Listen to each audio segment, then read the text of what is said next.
billahi minash shaitanir rajim. Bismillahir rahmanir rahim. Alhamdulillahi rabbil alamin. Wassalatu wassalamu ala Muhammad wa ala alihi wa sahbihi ajmain. Falënderimi, lavdërimi takon vetëm Allahut xhalla shanuhu, paqja, mëshira, begatit qofshin Muhammedin alayhi salam, mbi familjen e tij, mbi shokët e tij besnik dhe mbi të gjithë ata të cilët pasojnë në rrugën e tij deri në ditën e gjykimit.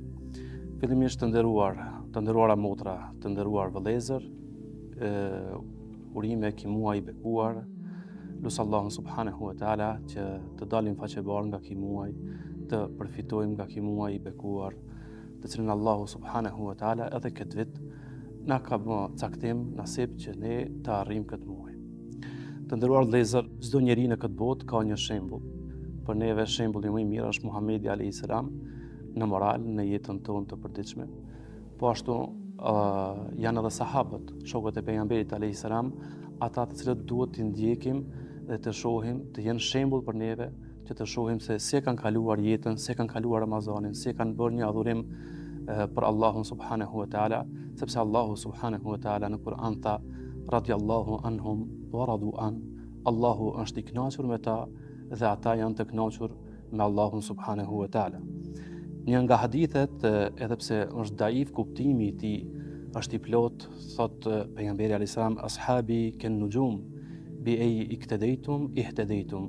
Shokët e mi janë si yjet, cilën do e kapat e morët ose do të udhëzoheni. Kjo është një kuptim, një hadith me kuptim plot, sepse me të vërtetë Allahu subhanahu wa ta'ala ishte i kënaqur dhe ishin sahab, njerëz që u përgëzuan me xhennet duke qenë në dynjë.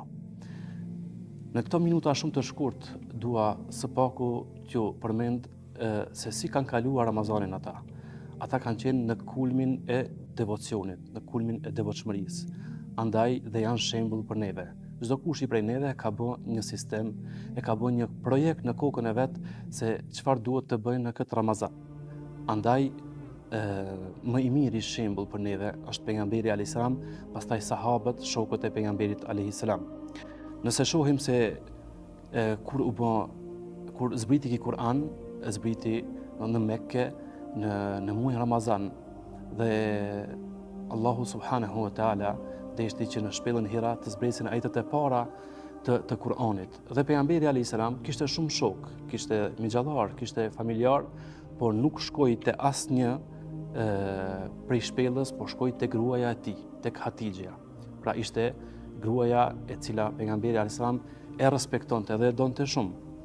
Nëse shohim se si Hatixha radhiyallahu anha e priti pejgamberin alayhis salam me mëshirë, me motivim.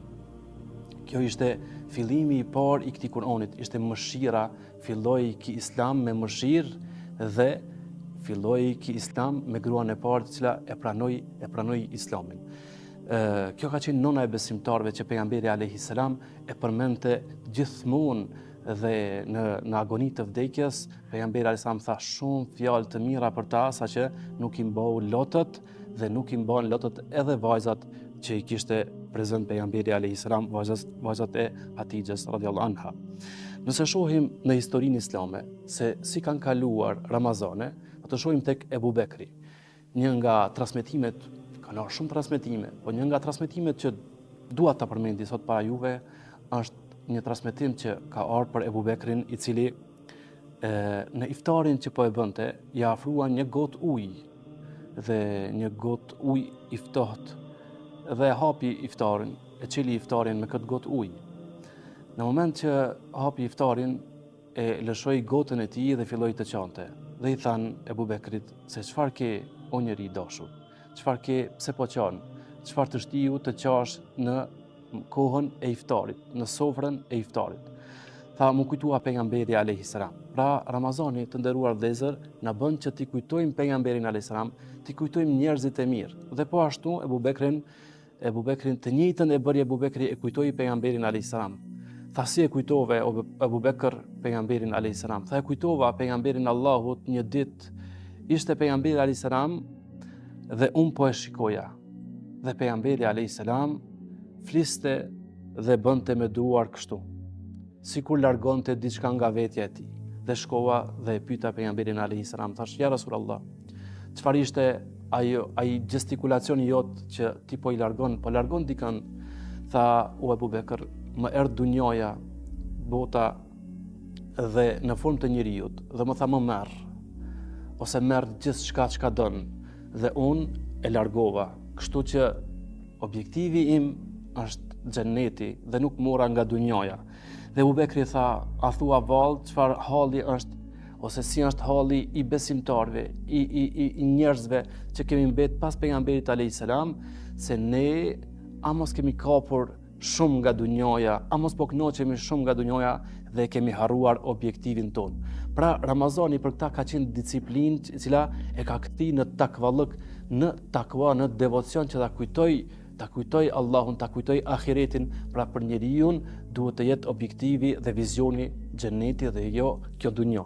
Nëse shohim tek Omeri radiallahu anhu, disa nga sahabët që do t'i përmendi, Omeri radiallahu anhu ishte i njëjti i cili Aliu radiallahu anhu mu për këtë Ramazan, ai i tha thuri disa fjalë të mira. Çfarë i tha? Tha, o Omer, Zoti të mëshiroft. Pas vdekjes së Omerit, Zoti të mëshiroft. Na zdritë Ramazanin e Allahu ta zdriti varrin tënd. Kështu ishin fjalët e Aliut. Po përse? Të nderuar vëllezër, në fillim të Islamit kuptohet se dhe dim të gjithë se pejgamberi alayhis salam filloi të fal taravi në xhami dhe secili i falte taravit vetshmas. Dhe pejgamberi alayhis salam për mos me mundu këtë ummet, ai tha vazhdoni të falni namazin në shtëpinë tuaj. Por në kohën e Omerit radiallahu anhu, kur e pa Omeri radiallahu anhu në xhaminë e pejgamberit alayhis salam, çdo kush po ka dëshirë të falet dhe secili është duke u falur tek a tek, është vetshmas, atëherë i tha, tuboheni të gjithë, ejani të gjithë dhe nxorri një imam dhe prej këtu mbet që të falet taravia me xhamat në xhamin.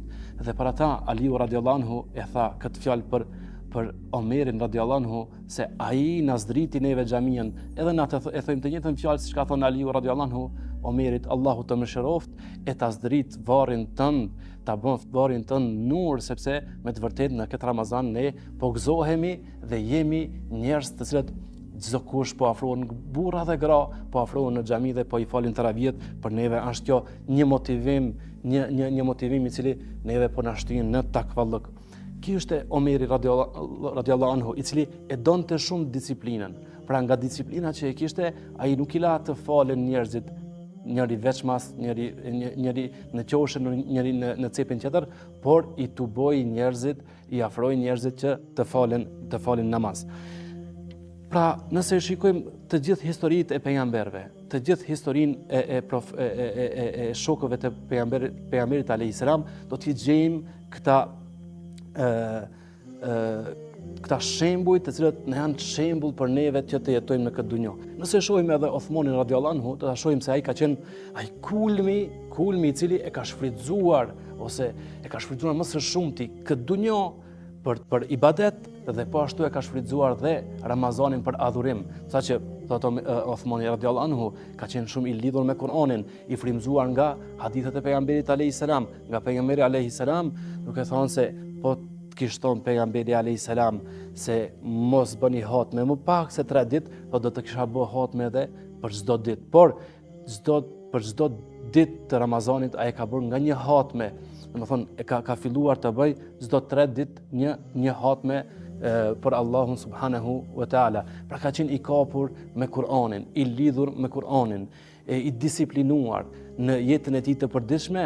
Për çdo javë ka bërë një hatme të Kur'anit. Në Ramazan është treguar edhe më shumë. Pra njeriu në këtë botë, nëse fillon në Ramazan, çdo kush i prej neve ka bërë një projekt. Nëse fillojnë në Ramazan, në moment që him në Ramazan, him me emocion, por nuk duhet që emocion të ngadalësohet, të na bjerë, por vazhdimisht të shtohet emocioni në 10 ditët e para, 10 ditët e mesit dhe 10 ditët e fundit janë 10 ditë të itikafit, të mbylljes, të adhurimit që Allahu subhanahu wa taala kërkon. Për ata pejgamberi alayhis salam tha, ai i cili nuk e ka marrë Ramazanin dhe nuk shpëton, nuk e fal Allahu subhanahu wa taala me këtë Ramazan, atëherë çfarë tha, fytyra e tij le të jetë në tokë ose hunda e tij të shkon për tokë.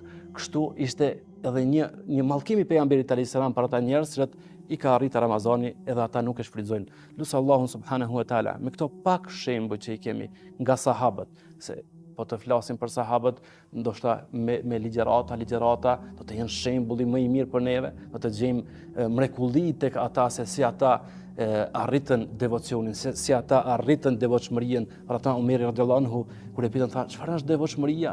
Tha, devotshmëria është sikur një njeri i cili ecën në rrugë dhe mundohet që rrobën e tij ta mban që mos të kap në ndonjë therr.